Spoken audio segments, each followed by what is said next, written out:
श्री कृष्ण कहते हैं कि भाग्य का लिखा कभी नहीं मिटता। आइए जानते हैं इसे एक कहानी के माध्यम से।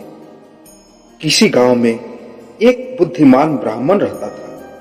उसका एक दोस्त था जो एक पैर से लंगड़ा बहरा तथा वह दूसरे गांव में रहता था। एक दिन वह ज्ञानी ब्राह्मण अपने बचपन के दोस्त से मिलने के लिए घर से निकला। उसके दोस्त का घर काफी दूर था। वह ब्राह्मण रास्ते में जा ही रहा था कि उसे अचानक एक हष्ट-पुष्ट आदमी दिखाई दिया। वह भी उस ब्राह्मण के साथ चलने लगा।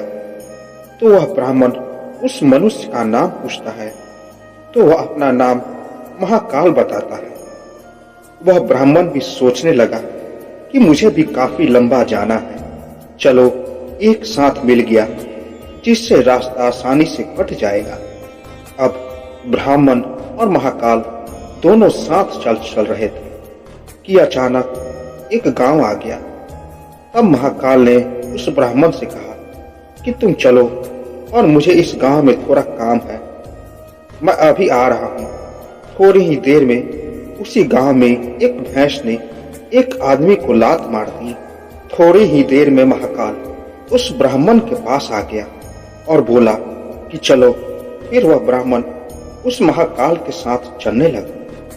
थोड़ी दूर जाने पर फिर एक गांव आया तो महाकाल उस ब्राह्मण से बोला कि मुझे इस गांव में थोड़ा काम है, मैं अभी आ रहा हूं। थोड़ी ही देर में उस गांव में आग लग गई। वह ब्राह्मण सोचने लगा कि यह आदमी जहां जाता है जहां तो वहां कोई न कोई घटना जरूर घटती है। अतः वह ब्राह्मण महाकाल से पूछ लिया कि भाई तुम कौन हो। ब्राह्मण की बात सुनकर महाकाल बोला कि मैं यमदूत हूं, मनुष्य के प्राण हरण करना मेरा काम है। उसके बाद ब्राह्मण महाकाल से पूछा कि तुम यमदूत हो तो ये बताओ कि अगली मृत्यु किसकी होने वाली है। तब महाकाल ने कहा कि अगली मृत्यु तुम्हारे उसी मित्र की होने वाली है जिससे तुम मिलने के लिए जा रहे हो। वह ब्राह्मण सोचने लगा, यदि ऐसी बात है तो मैं अपने मित्र से मिलने नहीं जाऊंगा। महाकाल ने कहा ब्राह्मण से कि तुम जो सोच रहे हो ऐसा कुछ भी नहीं होगा, होनी अटल है, इसलिए होकर रहेगी। थोड़ी देर में उस ब्राह्मण ने देखा कि उसका मित्र उससे मिलने के लिए बड़ी तेजी से चला आ रहा है। जैसे ही उसका मित्र उस ब्राह्मण के पास पहुंचता है, हृदयघात होने के कारण उसकी मृत्यु हो जाती है। इससे उस ब्राह्मण को बड़ा पछतावा होता है। वह ब्राह्मण उस महाकाल से पूछता है, अच्छा ये बताओ कि मेरी मृत्यु कब होगी और कैसे होगी। तब महाकाल ने कहा कि तुम्हारी मृत्यु ठीक 6 महीने के बाद दूसरे राज्य में फांसी लगने से होगी। वह ब्राह्मण फिर अपने घर गया और सीधे अपने राजा के पास गया और ब्राह्मण ने राजा से सारी बात बता दी। तब राजा ने राजसभा में यह प्रश्न सबके सामने रखा।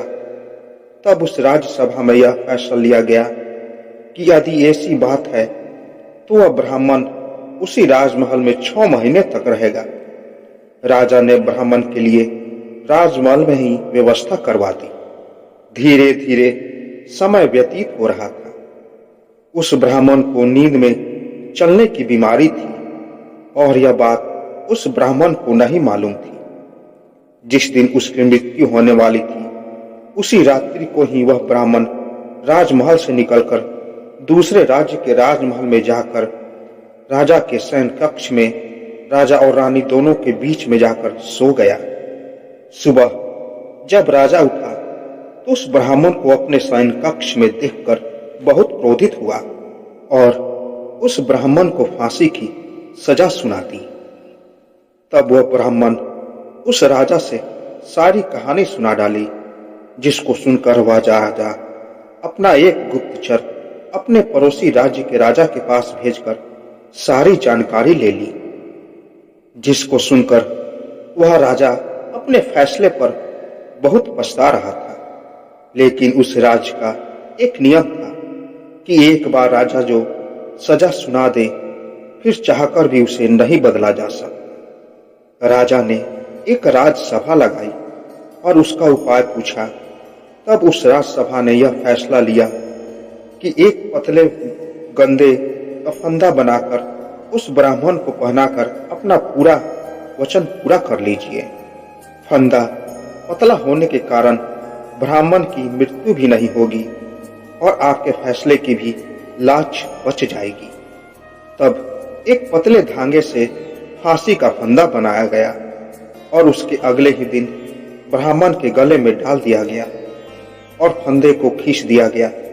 सभी ने यह सोचा था कि ब्राह्मण को कुछ नहीं होगा, लेकिन उस पतले धागे की वजह से उस ब्राह्मण का गला कट गया और खून तेजी से निकलने लगा। ज्यादा खून बह जाने की वजह से उस ब्राह्मण की मृत्यु हो गई।